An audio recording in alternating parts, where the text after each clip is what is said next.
Hey everybody, my name is Danny Dumas, and this is a very special episode of the Earn Your Title podcast. It's special for two reasons. One, I have my most favorite person in the whole wide world with me. This is my wife. So Andrea, go ahead and say hi. Hi. She has agreed to be on this episode for two reasons. One, it's our anniversary. We will be celebrating 20 years today, which is pretty exciting. And the reason I think we're able to celebrate 20 years is because of two words, and those two words are the topic of today's episode. It's love and respect.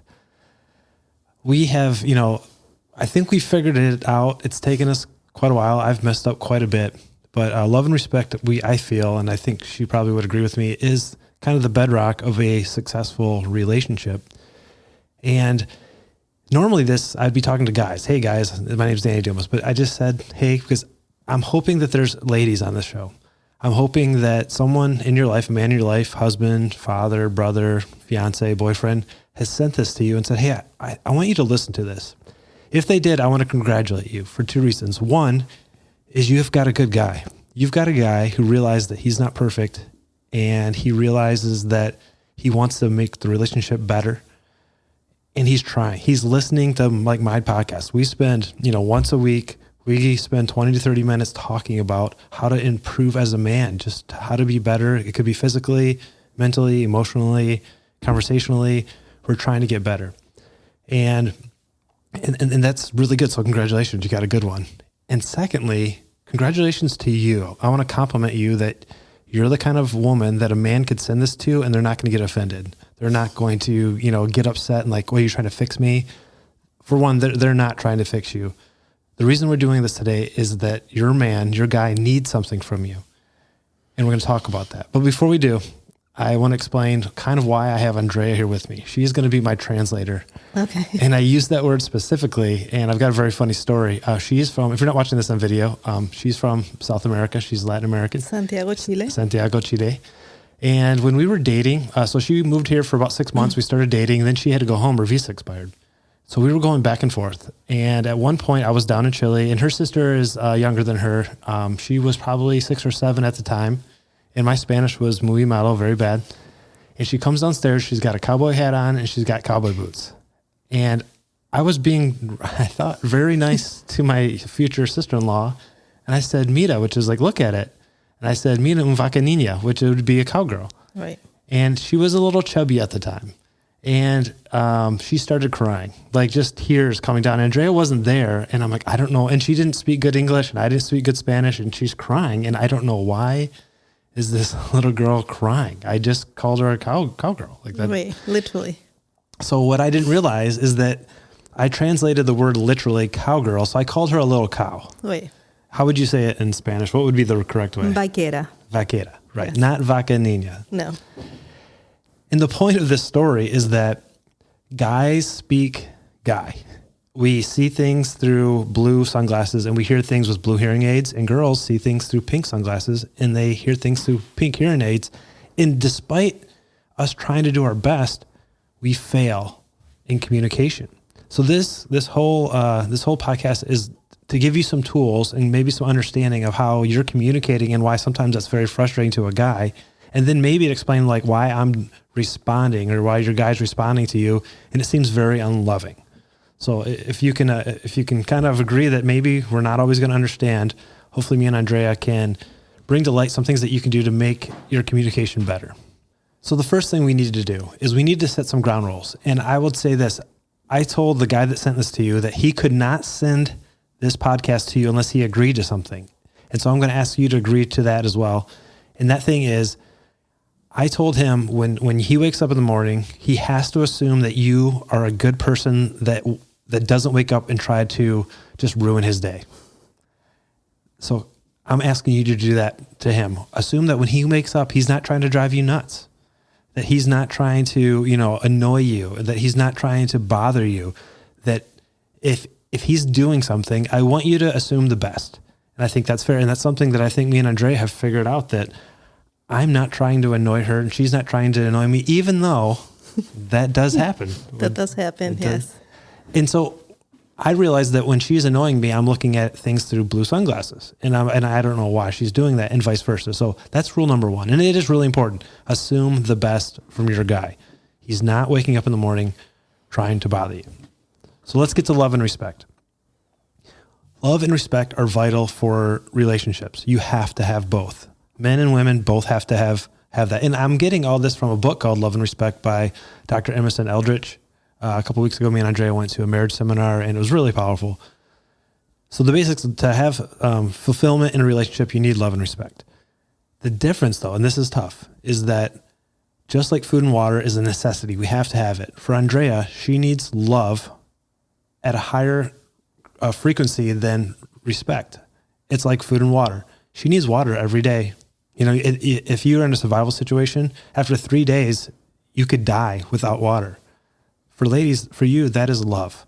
You need love. Now, you need respect, but respect is like food. You could go 3 weeks without food, although Andrea gets a little hangry. So no, not anymore.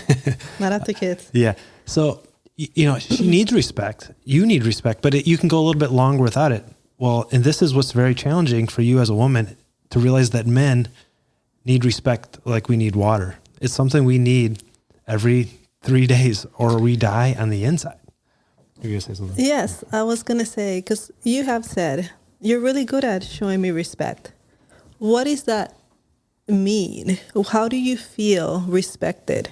Because I truthfully don't wake up in the morning and say, how can I respect Danny? I guess it comes natural to me, because I think it comes from love. Like, I keep thinking about it, like, it's just love. But what it feels to you, when do you feel like, yes, she's shown me respect? So this is the hard part, I think, because you do. And I think that's why our relationship is successful. I figured out how to show her love, and she's figured out how to show me respect. And so what I'm feeling is, or maybe let's do the opposite. Instead of letting me tell you what I feel is respectful. So you're not giving me any answer. No, I will. Okay, I will. Okay. But let me show what would disrespect look like, and maybe how you wouldn't have no idea. Okay. And then I can explain what I think is respectful. So I teach at the Fire Academy, which is a one spot, but then I teach advanced fire classes, and I go out all over the county, all over the state. And it's not like a classroom, like we're out in houses, we're, burning them down, or we're doing some advanced stuff. And so I don't always know what time I'm going to be home. So, I'll tell them, hey, I think it's around 3 or 4. I don't know. And I'll call and we'll have a conversation. She's home with the kids. Hey, what time are you going to be home? And I'll say, I don't know. And she'll say, well, I know you can't give me a specific time, but just like guess what time do you think you'd be home? I'm like, maybe 5. So 5 o'clock rolls around and I'm not home yet. No big deal. 5:30 comes and I'm still not home, and she'll call me. Where are you? I got late. Something didn't happen. I'm going to be home in it's going to take me 20 minutes. And there's a little bit of frustration there, right? Because I didn't call. I didn't tell you. Would you say that's fair? Yeah. Yeah. So I'm a planner. Yeah, she's a planner, and that threw her plan off.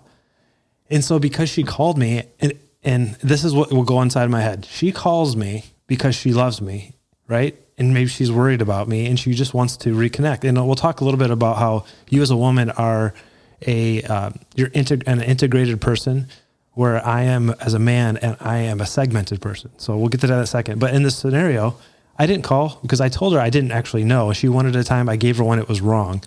But when she called me, it kind of felt like she didn't trust me. Like there was maybe a little loss of respect. Like, I told you I didn't know. You wanted a time, so I gave you a time that I made up, and I told you that. And now that I didn't get to stick to the time that I made up, you're calling me. Why are you calling me? I'm going to be home. I always come home. That would be a situation where I didn't feel respect, but she is just showing me love, right? If you didn't care, you wouldn't call. But seeing it through blue sunglasses and hearing it through blue hearing aids, it comes out as disrespectful. And this is like the danger, or this is the problem with men and women communicating. Right. I see something as disrespectful, you see as loving. Right. Probably all we wanted to know, it's like, should we wait for dinner? That's probably the thought behind it. Or did the building fall on top of him? Right. And I'm doing dangerous things. Like that's a legit problem. There's nothing behind that more than that. But this is where you get into a problem. In the book, they call it the crazy cycle. So then, so she called me. I'm not mad, but I'm like, that's a little disrespectful. So then I come in the door, and I've been gone. I've been working hard, physical job. And maybe the kids were bad all day. She had a problem with her employees, people she works with, they're just nitpicky things. And I come home, I haven't seen her in 36 hours. And instead of, hey, how are you doing? She's like, oh, the kids are crying and they're mad and, they didn't want to eat dinner. And I'm like, whoa, like I was hoping for a hug. I'm not saying this happens, right? I was going to say, let's clarify that this is a scenario, right? I'm just playing it out. And so she comes at me a little bit, and now I still feel like, hey, I told you I'm sorry I didn't call. What I was hoping for just a general, hey, how's it going? And that feels disrespectful. Now, this is what's important with guys. I want to show you love, but sometimes I put that back through the filter of love or I put that back through the filter of respect. And if you were a guy and I kind of felt like you were coming at me a little bit, if we were good friends, I would stop the interaction because I don't want it to escalate. Because with guys, we have the ability to hurt each other, right? If it gets big enough, if the argument gets big enough, we could get physical. And so if you respect the other person, you say, hey, dude, chill out. Let's just drop it. And I drop. So I'm wanting to respect her and she's wanting to connect with me. So I'm like, I just shut down and I go in the other room, watch TV. Well, now she is totally disconnected, right? She spent, for me, at 36 hours, a 24-hour shift of working and then 8 hours or 12 hours of training. Now she's disconnected and she doesn't know why. I'm trying to respect her. I'm trying to love her by showing respect, and she wants love. She wants connection. And so you have this cycle of, I'm not getting love from her, so she's not giving me respect or what I feel is respect, and it escalates. And it goes back to that integration. And a good example of how her being integrated and me being compartmentalized is, imagine you had a string of Christmas lights. And it was the old school string where if you took one bulb out, they all stopped working. For her, the one bulb came out, she's disconnected, they're all out, right? Nothing's going to work effectively. For me, I could like break a few of those bulbs. That's broken. That's not working. But then everything else over here is working.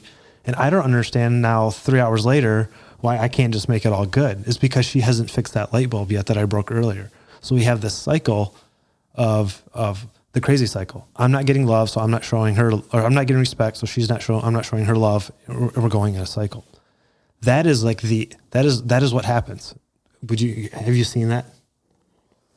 That's in 20 years, right? Oh, probably at the beginning, mostly probably. Yeah. When kids are little and you're stressful and you're stressed and there's a lot going on, and it is hard. For sure. Those time frame with when you have little ones is now it's a little easier, with the kids, and we kind of have mature. Yeah.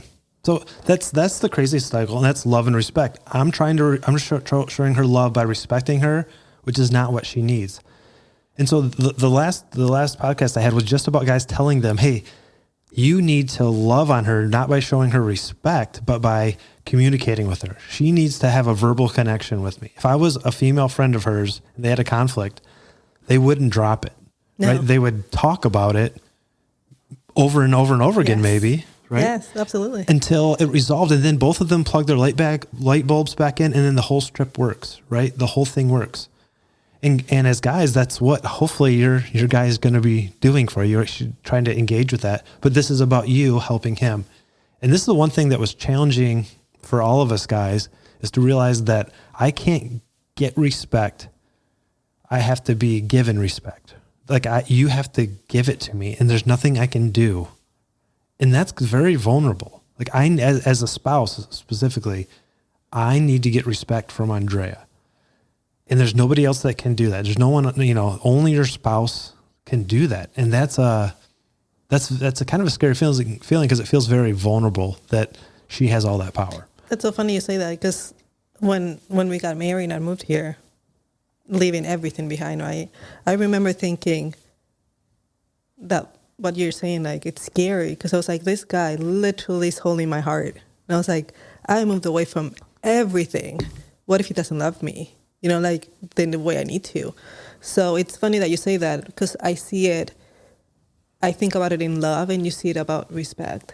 For sure. And little things, like for Andrea, she'll say, do you love me? I say, yeah. She'll say, how much? And I'll come up, I love you. Things. I love you more than every grass blade in the world. And then, sometimes when I was tired, I just love you. Like I wasn't creative, but she needed to hear that, right? She needed to hear a quantity. She needed to hear a type, and she needed to hear it over and over and over again. This could be very hard for you to come to grips with as a woman. Your husband needs that with respect. He needs that amount of communication, that you respect him every day. Like if you wouldn't skip a day taking a shower, you shouldn't skip a day telling your husband you respect him. Because so we'll get into some ways. Before I get into the ways that I think women should respect men, that's probably a little chauvinistic. What are some ways that you have gone out? Do you think are you trying to show respect, or have you just figured out what I need to be loved?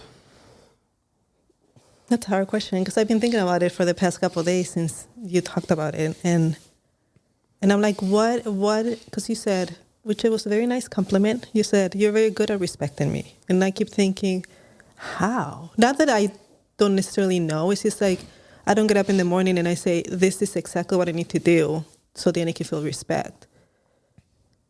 And I keep thinking, how is that done? How is that done? And I think it sounds so silly because it's so simple. It's just out of love. Like it's just because I love you. Because I truly believe God made us for each other.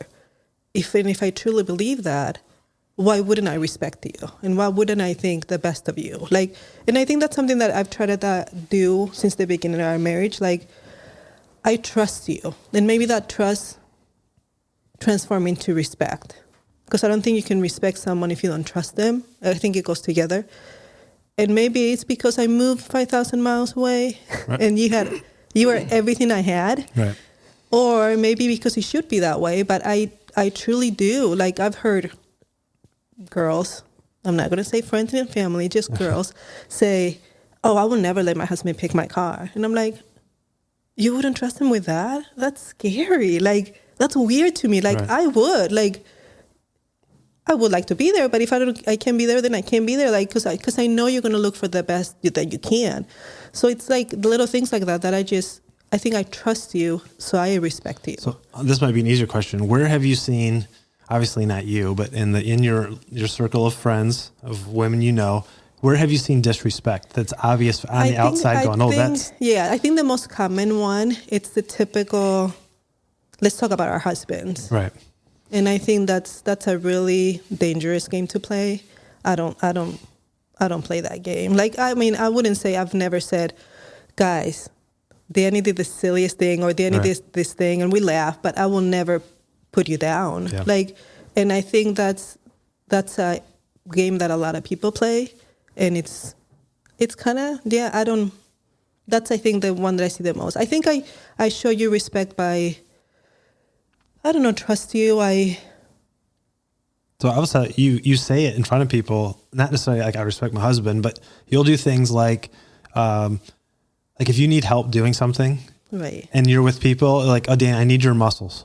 Yes, and one time someone actually told me that. She said, have you noticed every time you ask for your husband's help, you compliment him? And I truly did it. And she's like, every time we need to move something, you don't say, Danny, come help me. You say, Danny, I need your muscles. Or Danny, I need your brain. Or Danny, I need, like, you always compliment him. And I was like, oh, I guess I do. But yeah, you do. And that's good. And the other thing I think you do well is that you understand when I'm doing something that I'm trying to help. And I think, lady, this is somewhere where you can either do really well or you can crush your guy and he's going to turn into your kid, is when your husband is trying to help and do something that's outside of what he normally, like, I'm not talking about cutting the grass. You very rarely thank me for cutting the grass. It's just kind of what I do. But I will say, like, oh, it looks really nice out. I try to compliment. But I don't necessarily thank you for doing the laundry. We've kind of split that up. You do the laundry, I cut the grass. It's where we're at. Yeah.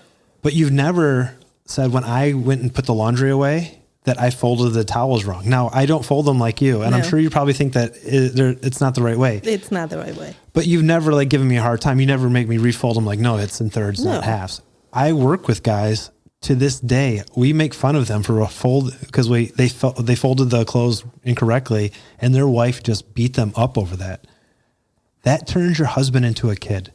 If you're treating the man of your dreams, the man of the house, and he can't fold laundry the way he wants to fold it, you're disrespecting him. In that, imagine if he told you, I don't love you. When you disrespect your husband like that, you're saying, I don't love you, because husbands spell love, respect. Yeah. That's well, in things like this, I try to look at the big picture. Like, it's the towel folded like I want to. No, every time you do it wrong, but it was folded and it still works. Like, it still dry my body. Right. Like I have a good example today. I haven't vacuumed the living room in a couple of days, and for me, that's not my norm. And you did today. And I said, oh, thank you for vacuuming there, because I could tell the lines and all that. But the blankets weren't put away or the pillows were, and that was fine, because there was one less thing I had to do. And it's fine. Yeah. And I'll tell you, ladies, if you want your husband to continue to do those things, Right. Thank them for it. Recognize, hey, thanks you for cooking dinner. They made mac and cheese. They boiled water, put noodles in, and squeezed the cheese on top. Thank them for that. That is respectful. But talking all that, I will also say, I've heard girls say, well, he just doesn't cook, or he just doesn't know, or he doesn't know how to do laundry. Come on, boys. We can learn how to make tacos, the easiest thing you can make, or we can make spaghetti. Like, for sure. Like, do one dish and surprise her once in a while. Like, we're big boys and we can just say, well, I just don't know. Hey, we're talking to the girls right now, not to the boys. They get me every week telling them. I'm just saying. No, for sure. If you have a man that's acting like a child, I'm sure that's very frustrating. And so this is what's interesting. One of you, either you or your husband, has to decide to take action. So because this is what can happen. I will give you love when you show me respect. And then you say, well, I'm going to give you respect when you show me love. Right. And so now we're not agreeing. So all you have to do, this is the rule on who goes first, whoever's the most mature. Right. So you get to decide. Are you more mature than your husband? This is how I see it. I always say we're a team. And I hear a couple say, we're just keeping score. Well, I thought you were in a team. So if we're in a team, you can only win. We can only win, or lose. Right? Right. Together. So it's like, do I want to be in the winning team? And so I've had people say, we're just keeping score at this point. I'm like, that doesn't make sense. And you're not a team anymore. You're literally playing against each other. So I don't know. It's just, do you want to make it work or not? Right. And then if you have a man child and you feel like you have 3 kids and you adopted your husband, try giving him respect and see what happens. And it could literally just be, you have to be sincere. Get a notepad with 3 things that you respect about him. Write it down on a sticky note and stick it on his car and say, you know what? I respect you. Don't use the word love. Literally use the word respect. I respect you when you work hard for us. We don't ever have to worry about putting food on our table with this, and this. And just to see an experiment. See what happens. See if he doesn't come home the next day and cooks dinner. He might not even know why. But you're literally, if it's been a long time, if you can be honest with yourself, if it's been a long time since you showed respect towards your husband, he could be mentally and emotionally, starving. He's starving. And a little bit of nourishment, just the tiny little bit of I really respect you because you work so hard for us and we're able to have a nice house and things. If you don't believe me, just try it. Try it one time and see what happens. And I think it's going to go a long ways. And so you're the more mature person. You go first, right? Someone has to go first. I told him he's the most mature when I talked to him last week. So this week it's you. Hopefully if you're both doing it, life is going to be really, really good, right? It's going to be good. Some of the other ways that I think that you can show respect is when you're out in public, just really praise him. And I know this feels kind of chauvinistic, but it's someone that you loved, you decide to spend the rest of your life with. Be proud of them in front of other people. If he built something, got a raise, just that is showing respect. And this is the other one that I think is kind of hard. And I don't want to seem, chauvinistic with this, but this is a 50-50 relationship, right? But there's times that we have to make decisions. And I believe the man of the house should have 51% to 49% because someone has to be the tiebreaker. If you as the wife have consistently had to make all the decisions, I know that's mentally draining. Mm-hmm. I did an episode about, I ask the question to women. I'm like, hey, what are you worried about, or what it runs through your mind consistently that your husband just doesn't understand? And by far, the number one thing was mental load. So husbands, be 51%. Be that one. If we're coming up against a tough decision, make a decision. Let him. I keep going back to talking to guys, but ladies, let him make that decision. And as long as it's not unsafe, unethical, immoral, if it seems like it's going in the right direction, let him be the decision maker. Because then, I think sometimes, and Andrea, you can tell me if this is right. Women say, "I want to get rid of that mental load," but they're not willing to let it go. Absolutely, yeah. Because they want to do it their way. Right. So and that's the right way. Right. You want to fold the towels right way. Exactly. That's tough, right? To let that go, but let him do it. Let him be the man of the house. And that's not from a chauvinistic standpoint. It's just if you have 3 people, then you can have a vote, right? Because it's going to be 2-1 or 3-3 or 0-0. You can vote. But when there's 2 of you, you're always going to be tied if you're equal. Let him be the man of the house. Give him that respect. And if you're shaking your head, it's okay, but try it one time. Just try to see, if something, it doesn't have to be big, where we're going to go to eat for dinner. And I talk to the guys all the time. Like, guys, if you come home and your wife says, I don't care what we do, make the decision. Right. Be the man of the house. Now, if it comes to food, hopefully if he's following my advice, he'll say, is there anywhere you don't want to eat? That's the first one, because when he says Italian, you say, no, I already had that. We get frustrated. But, let him make that decision. And then whatever it is, even if it's not perfect, as long as it's not going to hurt anybody, or unless you have information that's just going to change everything, let him, that's respectful. I think that is very respectful to do that. Does that make sense? Yeah, absolutely. So a couple other things I want to give you as a toolbox. So the first one, wake up in the morning assuming that he means the best for you. So if he's calling you a little cow, right? He's actually trying to call you a cowgirl and say that you look cute, right? Assume that he's meaning the right things. Assume that he's trying his best. Also assume that when you hear something, you can't take the pink sunglasses off and the pink hearing aids, but you can understand that changes the way you hear things. And then as many times as you would like to hear that he loves you and shown that he loves you and communicated that he loves you, you should communicate to him that you respect him. And you need to use those words. I respect you. And that's going to feel weird, because I don't think we grow up hearing that. Right. You get married and they say to heaven for holds rich report. You're always talking love, right? I unconditionally love you. That's a standard, right? I knew that when I got married. What the minister didn't say is, Andrea, do you promise to unconditionally respect him? Right. And I know not everyone listens to this is biblical or a Christian. But in Ephesians, they literally say, husbands, love your wives, and wives, respect your husbands. They didn't command a wife to love her husband, which just seems kind of weird. Like, well, why wouldn't they? Well, I think the Bible's a pretty good judge of the human character. And they knew that women, she's naturally going to show me love. Right. It'd be like, there's no scripture as far as I know that says, love your children. You're just going to do that, right? And so they knew that to help you, they needed to tell you to respect your husband, and they need to tell me to not to stop respecting my wife, but she needs love. More. Well, I saw one time that it was this thing about the difference between guys and girls. And they're like, if you tell a guy you love him, that it stays with him for the rest of his life. Us, it's daily. Like, our bucket is empty. Wake up in the morning, our bucket is empty. Right. You're going to have to tell me again. I forgot. Right. I got 3 weeks, right? You told me you love me? Yeah. 3 weeks. I'm good. I'm not. You're not. No, and this is how girls are. We're in the next morning I wake up, I need to hear it again because my bucket's empty. And do you feel that way about respect? So, yes, but I don't feel like as a guy, I would ever, up until figuring this stuff out, ever say that.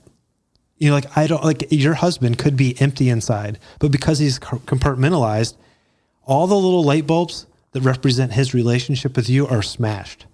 Right, because he at work, those light bulbs are working. So he goes to work, he's fine. He has he goes to his golf league, fine.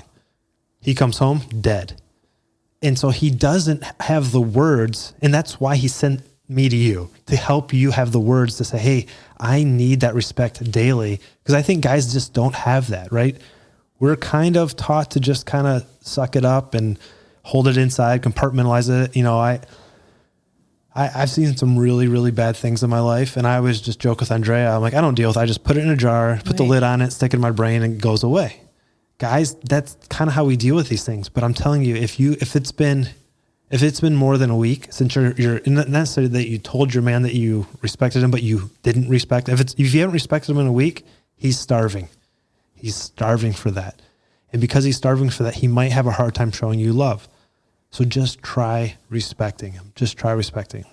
And the last thing, we're going to be wrapping up here in a second, is I want to give you a phrase that you can use. And the guy he's going to use the opposite of this phrase, and you can use this one. If your husband says something and it feels unloving, it feels like an attack or takes an action. If you start an argument and he just shuts down and walks away, give him a second. Give him 5 minutes. Walk over and say, hey, what you just said felt very unloving to me, because I don't want you to be a doormat, right? And also I want to say, respecting him doesn't mean you respect his actions. If your husband is drinking till he's drunk every day, gambling, his entire paycheck, you do not need to respect that. You are not a doormat. Right. But you could respect the man that you married, the person, not his actions, right? Not his actions. You don't have to respect his actions. You have to respect, or I shouldn't say, you should respect the man, right? Even though he's failing. So that's the first thing. So when you say that felt very unloving, the next phrase it disarms him, and it gives him the opportunity to maybe put things to word. And you say, did I do something that felt disrespectful? So when I come home from work and Andrea doesn't give me a hug, and she launches into all the problems she's having because she's trying to reconnect, right? Because her light bulb's out, from maybe it's something that I didn't cause. And I feel like she's coming at me upset because the house is dirty and all that. I'm like, I didn't clean the house. Okay, whatever. I can say, you know what, Andrea, that felt disrespectful. Did I say something that was unloving? And she might say, you know what, you didn't, but I got into an argument with someone at work and I don't feel loved. And that little light bulb is out, and the light bulb that's associated with you, that's also out. So help her talk through it. Use communication. That's very powerful. So then your husband might say, hey, that feels very disrespectful to me. Did I do something that was unloving? And it's that opportunity to talk and to speak that I think is really important. Yeah. What else you got, Andrea? What else do you want me to talk about? You're very talkative. Yeah, this is what I do. That's what you do. Yeah, I just stare at the camera and talk to the microphone, right. and hopefully someone gets something out of it. Any questions I didn't ask you about respect, or anything you wanted to share about love and respect and the things you've learned? I don't know. I think it's just the way you need to be loved, and knowing your love language is important too. And you always say that all my love languages are all of them. Yeah, I'm so blessed. I can get that. She just Except got for the gifts. entire book. Yes. Gifts. But yeah, like I try to do those little tiny things here and there. And let me push back. Those aren't little tiny things. Right. Those are literally feeding my emotional soul. Like and that's with life though, right? It's the little things. Me telling Andrea that I love her every day, and I love her more than every, football that's ever been created, right. That is that. And then so and it's a give and take, right? There's some times where I want her to be more respecting than maybe I feel like being loving. And maybe I'm just emotionally tired and exhausted and I need that. But it's a give and take. And sometimes I'm going to feel great and she's just going to need me to talk, and we're going to talk about things that in my head, I know this, I could care less. Right. Right. I don't care what happened at work, but cool. Let's talk about it. Right. You need to reconnect with me. Right. So I just think understanding that it's a pro and con, there's a give and take. Ladies, let your man be in charge. Let him be the head of the house. That is nothing to mean he's more important than you. It just means someone has to make decisions. And when it comes to the big ones, someone has to have 51% and 50% or 49. And then it's his responsibility. And I talk to the guys all the time about this. You have responsibility for your family, 100%. If there's failure in your family, whether you knew, if your kid's failing school, you had no idea, it's still your fault. Still, I shouldn't say fault, it's your responsibility. I think that's important. So I hope you've found this helpful. If you have, share it with someone else that you think is open-minded, right? That wouldn't be offended, that they could change. Use those words, give your man respect. And I think the investment of respect will come back 100-fold towards love. me and Andrea do not have a perfect relationship. I'm not a marriage counselor, but I am a professional person married to her. I think I've figured out in 20 years, I've said some dumb stuff. Years. I've called her, not literally, but I've called her a cow. She's called me a cow. You have mooed at me. I did moo one time at her. Yes, different story. We need to come back. Yeah, we'll come back and explain that. Literally moo. It was a moo. It was a language thing. She didn't understand what I was getting at. But yeah, she's called me a cow and I was offended. I called her a cow. We were both trying to call each other cowboys and cowgirls, which is a compliment. I didn't. And yeah, so that stuff happens. My name is Danny Dumas and this is Andrea. For my Spanish speaking people. Right. And this is the Earn Your Title podcast. I'll talk to you later. Bye. Bye, guys.